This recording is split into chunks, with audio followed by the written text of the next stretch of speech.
Halo, assalamualaikum warahmatullahi wabarakatuh. Perkenalkan, nama aku adalah Jumadaran Seda Permana dan aku adalah salah satu mahasiswa di Universitas Mercubuana. Kali ini aku ingin menjelaskan dan memperlihatkan kepada kalian semua mengenai pengolahan sinyal digital. Berikut ini yang akan aku bahas adalah seperti ini. Yang pertama adalah bentuk sinyal sistem diskrit, kedua adalah filter, ketiga prinsip superposisi, yang keempat adalah konvolusi. Daripada penasaran, yuk langsung aja.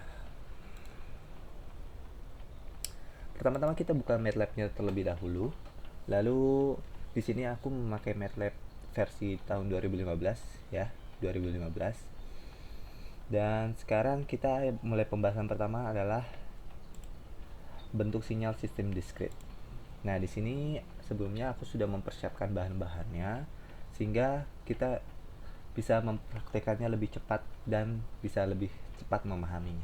Oke. Nah, sini kita masukkan terlebih dahulu ya eh, algoritmanya. Ya, kita masukkan. Nah, di sini ada tanda merah, itu invalid di sini. Oke. Oke. Ya, sini aku jelaskan terlebih dahulu. S ini disebut frekuensi, T ini dalam bentuk waktu, S1 ini adalah perhitungannya, dan plot ini disebut juga bisa nanti mengeluarkan sebuah figur atau grafik. Kita lihat saja daripada bingung. Nah, ini adalah salah satu contoh sinyal diskrit. Bisa terlihat. Oke. Lanjut lagi. Eh, Selanjutnya kita ganti S1-nya ya. Coba kita ganti menjadi 10, 15 dan 20.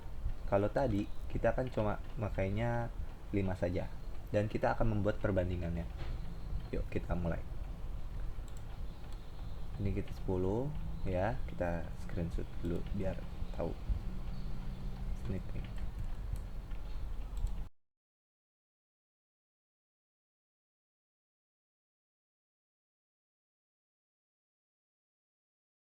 Bisa kita lihat ketika S1-nya berubah semakin besar, maka dapat ditarik kesimpulan bahwa ya di sini dari mulainya di sini 0,3, lalu 0, grafiknya renggang dan ini makin merapat, yang S115 juga makin merapat bahwa ditarik kesimpulan ya, kesimpulan dari oke. Jadi gini, kesimpulannya adalah semakin besar konsentrasi pengalih, maka kerapatan gelombang semakin kecil. Seperti itu. Selanjutnya, oke, kita ganti lagi nilai sinus untuk amplitudo kita tambahkan ya. Jadi 2 kali sin ya, terus lanjut lagi ada 4 4 terus nanti kita masukkan sampai ini 20 saja. Kita kali 2 2 amplitude-nya 3 kali 4. Oke, kita bentuk lagi, munculnya gambar seperti ini. Ops, ininya masih harus 5, amplitudonya seperti ini ya. Kita bentuknya seperti ini. Oke, sekarang selanjutnya kita kali gimana kalau 8? Kita coba lagi. Oke, muncul ya. Kalau 20 bagaimana? Nah, skalanya makin besar. Oke, kita akan menarik kesimpulan dari percobaan ini. Kalau kita lihat ya, berdasarkan simulasi ya, kita lihat hasil perubahan amplitude terhadap nilai maksimal dan minimal amplitude pada grafik itu semakin besar, maka semakin besar nilai maksimal grafik, dan begitu sebaliknya. Jadi semakin kecil nilai nilai amplitudenya, maka semakin kecil nilai nilai nilai pada grafik. Oke, selanjutnya kita coba S1-nya menjadi seperti ini ya. Kita tunjukkan dulu, kita copy Matlab. Oh, ini dia. Oke, satu ini ya, bisa dilihat.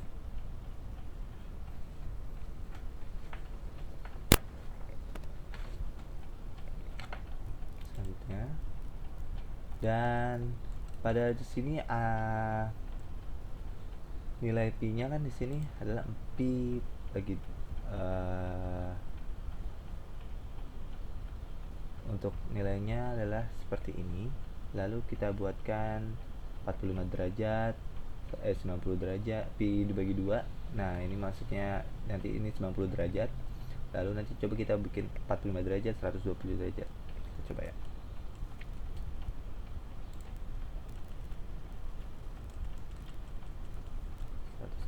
Ini 45 derajat.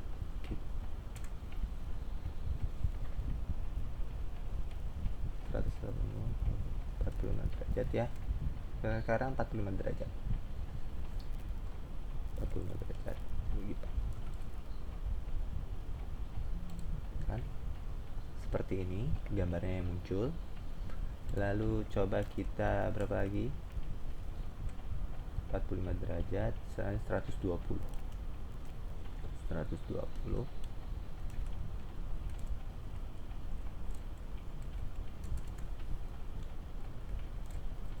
2 kali 100.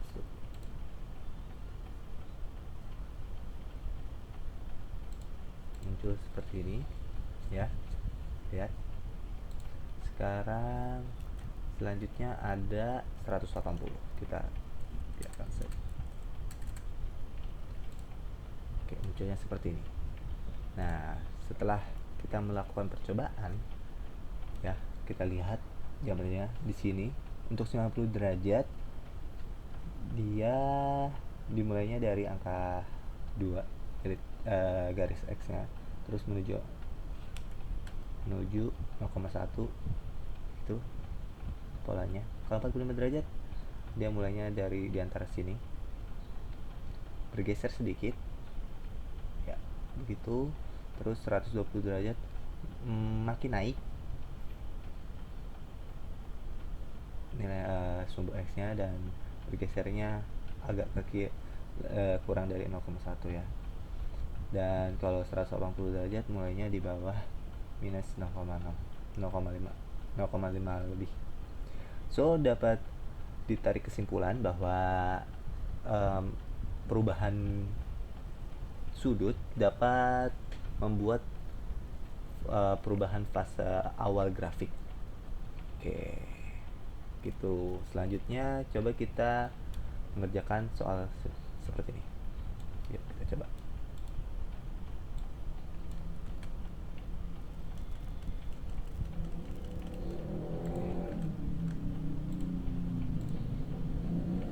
Sebelum itu kita lihat fs ini frekuensi ya, tetap ini proses yang ini adalah proses normalisasi.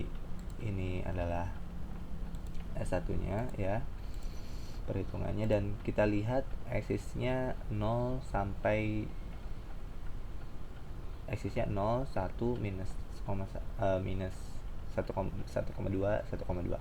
Dan bisa dilihat seperti ini muncul gambarnya, grafiknya.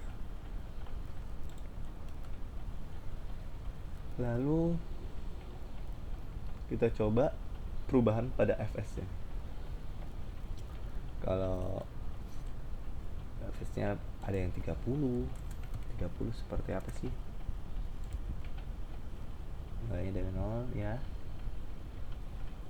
Itu yang di sini ya, tadi kita bilang mulainya dari 0, terus berlanjut lagi lagi. Sekarang perubahannya kita lihat 30, coba kita 50.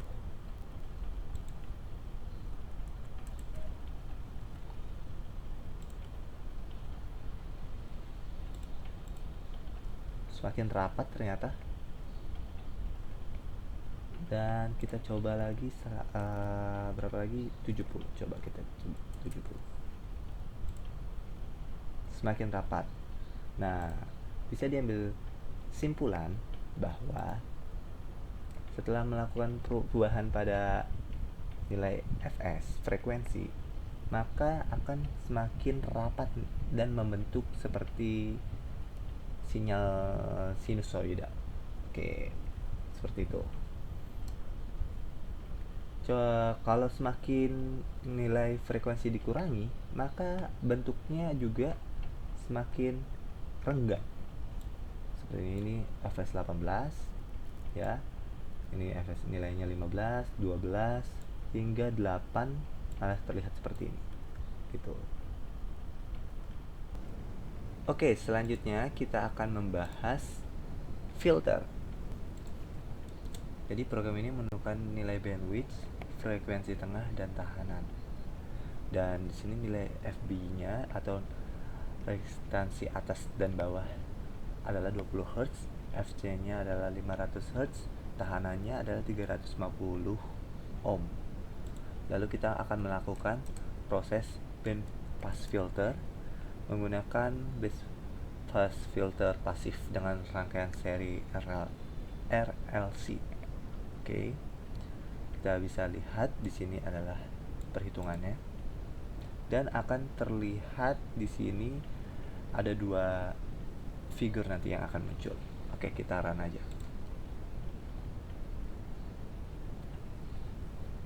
Berikut ini adalah tampilannya. Oke, di sini bandpass filternya,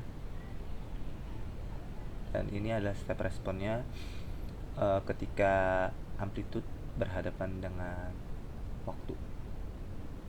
Ketika sudah 0,05 dia sudah mulai mengecil, dan sampai 0,9 sampai 1, kurang dari 1 detik udah 0 amplitudenya. Oke, selanjutnya ada diminta nih kita coba frekuensinya kita ubah menjadi 50, 100, dan 200. Kita lihat ya bagaimana. 50.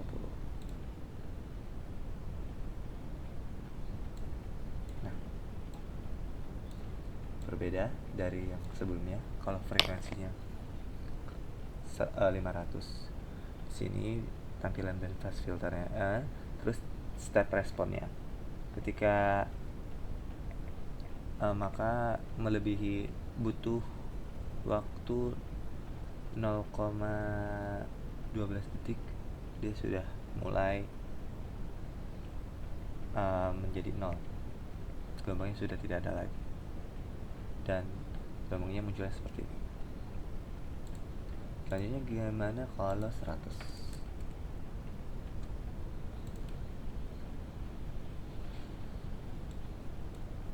Oke, tampilannya seperti ini ya. Lebih rapat, time amplitudenya lebih rapat, dan kurang dari 1 detik dia sudah 0 nilai amplitudenya. Sini kurang dari 10⁻3. Selanjutnya bagaimana kalau 200?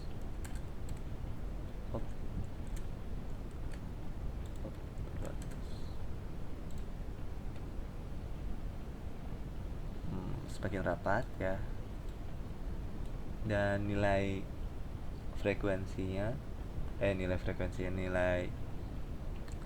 jatuh cut off-nya lebih dari 10⁻3 lebih.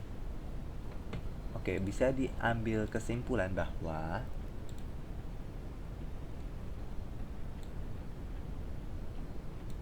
semakin besar nilai fs atau frekuensi senternya, semakin lama mencapai titik puncak magnitude. Begitu sebaliknya. Yang kedua adalah semakin besar nilai fs, maka dalam 1 detik kerapatan grafik sinyal semakin rapat, dan begitu sebaliknya. Jika semakin kecil maka semakin renggang. Selanjutnya kita akan membahas tentang high pass filter. Oke, di sini ada percobaan, 3 percobaan. Ada nilai inputannya adalah frekuensi, frekuensi center, dan ada frekuensi 1, frekuensi 2, dan N. Kita masukkan dulu kodenya.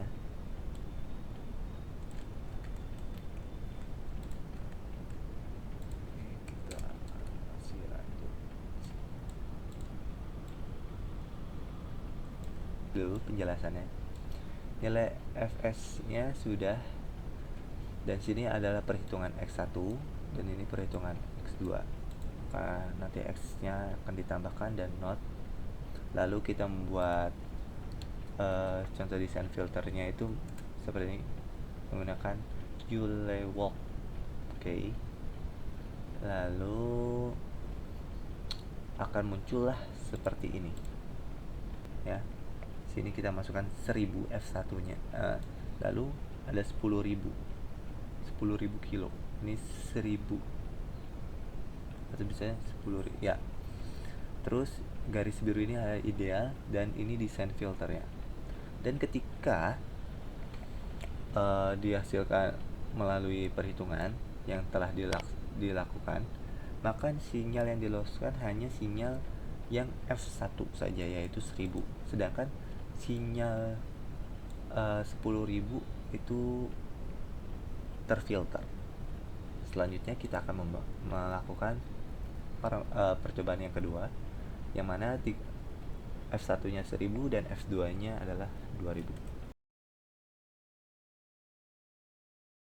Ya, di sini F1-nya 1000 dan F2-nya adalah 2000. Selanjutnya ini adalah gambar perbandingan magnitude respon dan frekuensi. Dan ternyata sinyal yang diloloskan adalah dua-duanya, tetapi sinyal kedua, frekuensi kedua agak sedikit lebih menurun. Seperti itu. Selanjutnya bagaimana percobaan ketiga ketika frekuensi senternya ya kita naikkan menjadi 40.000. Tadinya 30.000 menjadi 40.000.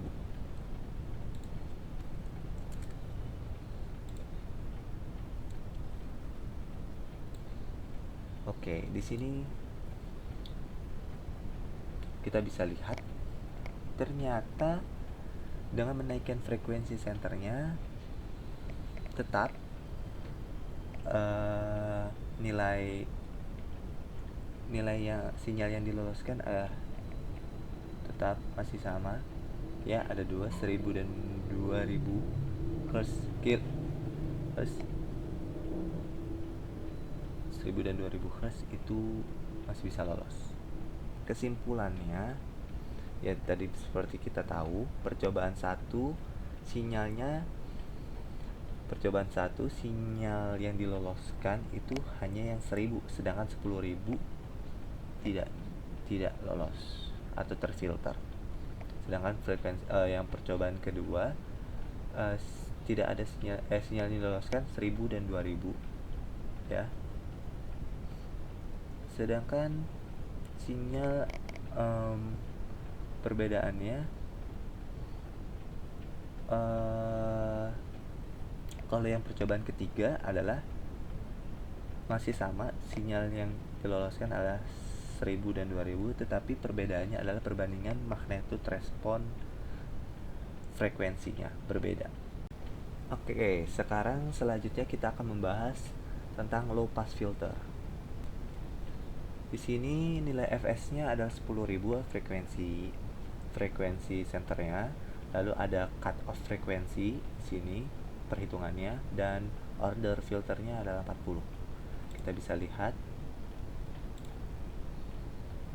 begini munculnya ketika nilainya adalah di sekitar 1500 itu sudah tercut off, sudah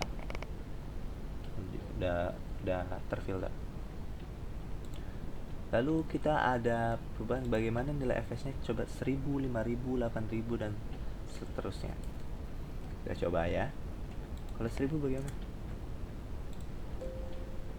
Ternyata gagal. Hal ini dikarenakan nilai frekuensi 1000 terlalu kecil. Coba kita 5000. Nah, di cut off-nya sekitaran 1700 atau 1800 ya.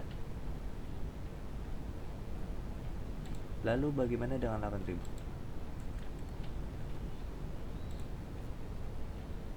Di sini 8000 juga cut off-nya sekitaran 1700-an. Ya, tapi sudah mulai membaik sekitaran 2000. Sudah bagus. Sudah terfilter. Oke. Bisa disimpulkan bahwa semakin besar nilai FS-nya, maka semakin cepat kestabilan, dan semakin kecil nilai FS-nya, maka semakin lama nilai sinyal kestabilan. Nilai 1000 tadi, nilai FS 1000 grafik yang nggak muncul karena nilai FS-nya terlalu kecil, tidak dapat terfilter. Oke, sekarang kita melakukan band stop filter. Di sini ada 2 percobaan. Ya, for samplingnya di sini FS-nya 8000, yang kita nyoba yang pertama ya. Oke. Beginilah munculnya.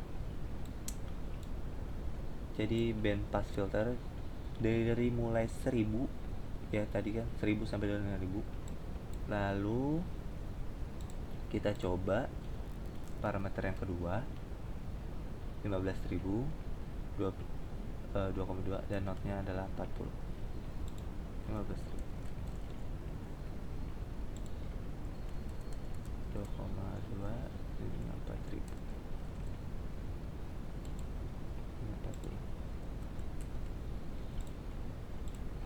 Coba, dan dia munculnya juga di sekitarnya, kita bisa lihat 2000 sampai 2200 sampai 4000 inputan frekuensi yang dihasilkan mempunyai sinyal yang berbeda, cut off-nya yang berbeda, seperti itu. Oke, selanjutnya kita akan membahas tentang prinsip superposisi. Daripada ulang lama, lanjut kita bahas. Nah, T-nya ini adalah periode, lalu nanti akan dimasukkan plotnya ya, akan digambarkan plotnya, dan kita akan memberikan nilai penguat. Oke, nilai penguatnya adalah coba kita 1,5 terlebih dahulu. Tentu saja ini.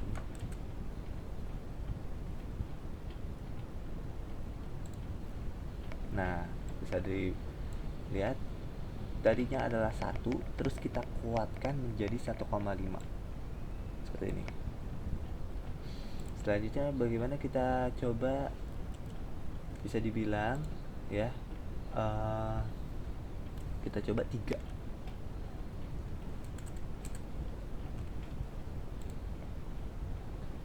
Bisa dilihat dari 1 dan kita kuatkan jadi 3 seperti itu. Sambil tarik kesimpulannya bahwa ya, sinyal inputan atau penguatnya itu bisa lebih tinggi. Jika makin tinggi, maka penguatannya juga akan menjadi tinggi. Selanjutnya, jika ada penguatan, maka ada pelemahan, yaitu pelemahan itu di bawah 1. Coba kita minus 1,5 ya, minus 1,5.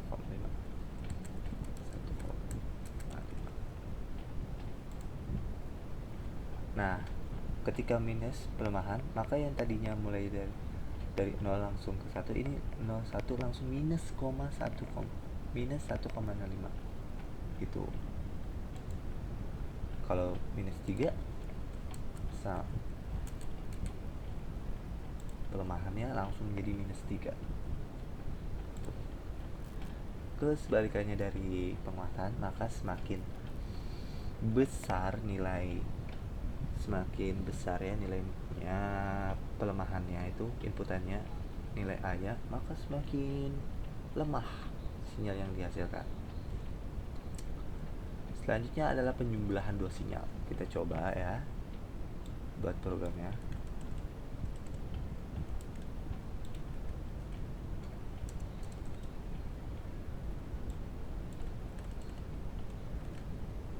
Di sini masih sama ya. Dan kita run saja.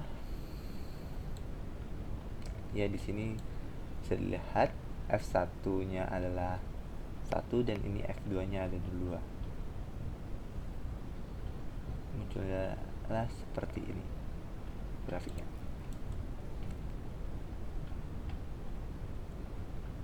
Lalu kita lakukan ya dengan kedua sinyal tersebut seperti ini.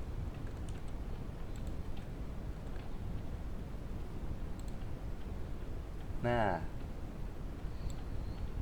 kita lihat ya di sini F1-nya salah 1, F2-nya ada 2.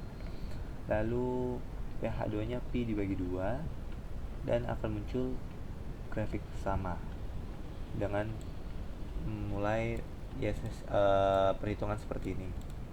Lalu perhitungan yang kedua, Y2-nya F2 dikali Pi1 F2 dikali Pi dikali T-nya itu ini. Oke. Selanjutnya setelah itu dijumlahkan, maka akan menghasilkan grafik seperti ini.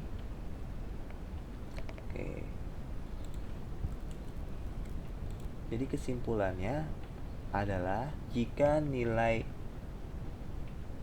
F2-nya diubah semakin besar, maka dalam penjumlahan tersebut semakin bervariasi gelombangnya. Jika F1 dan F2-nya diubah akan menghasilkan gelombang masing-masing. Gitu.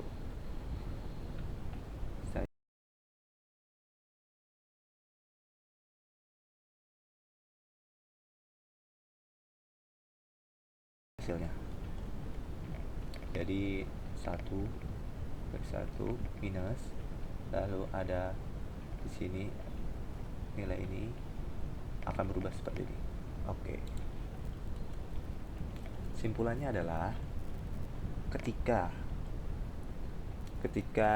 nilai dari percobaan tersebut secara garis besar grafik Y3 sama saja, hanya yang membedakan adalah skalanya. Apabila nilai F2-nya itu semakin besar, maka nilai grafik Y3 akan semakin besar skalanya. Begitu. Oke, selanjutnya kita akan membahas tentang konvolusi. Apa sih konvolusi itu? Ayo kita bahas. Konvolusi adalah sinyal kontinu untuk menentukan hasil dari suatu sinyal masukan ke sistem. Nah, kita lihat berikut ini adalah tampilannya ya, dari sinyal pertama dan sinyal kedua. Sinyal pertama adalah nilai suatu LTI ya, yang kedua adalah impuls. LTI itu adalah linear time invariant. Oke, selanjutnya di sini ada algoritmanya, kita masukkan dulu di dalam MATLAB. Oke, sudah saya masukkan. Selanjutnya kita run saja. Nah, kita lihat nilainya adalah nilai LTI-nya atau X-nya adalah 0,000,1110. Impulsnya adalah 0,01100, sehingga nilai konvolusinya adalah 0,000,122,100. Mengapa itu bisa terjadi? Mari kita bahas.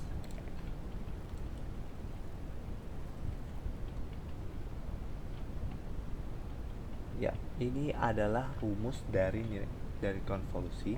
Lalu bagaimana caranya? Nah, kita bisa jelaskan melihat seperti ini ya. Sinyal pertama 0,0,1110, sinyal kedua 0,0,110.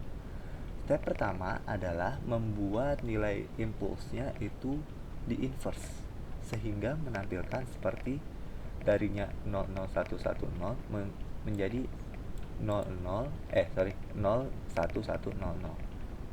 Nah, step keduanya adalah nilai impuls sinyal pertama seperti ini kita masukkan, dan sinyal kedua kita masukkan dari kiri, dan muncul seperti ini, 0, 1, 1, 0, 0. Ditaruh seperti ini. Sehingga ketika dikalikan 0 dengan 0, 0 dengan tidak ada, kosong, 1 dengan tidak ada, 0, 0 kali 0, 0. Sehingga step kedua nilainya hasilnya 0. Itu.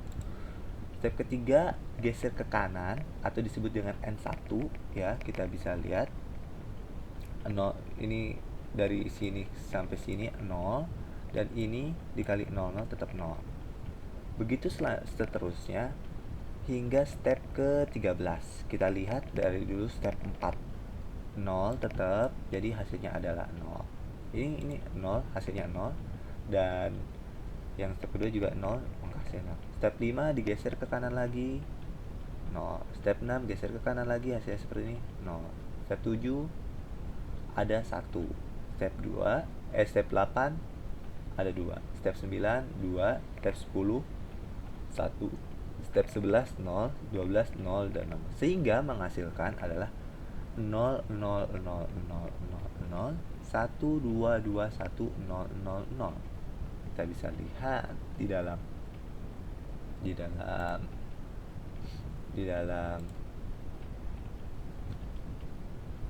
sinyal outputnya adalah seperti ini.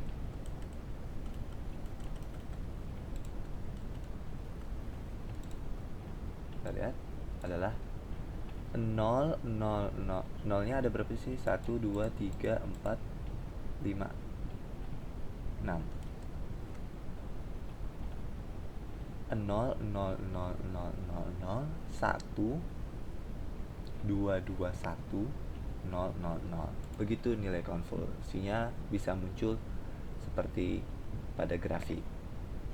Nilai n-nya dari 0 digeser ke kanan ya, geser ke kanan hingga habis, sehingga akan muncul bentuk deret seperti ini.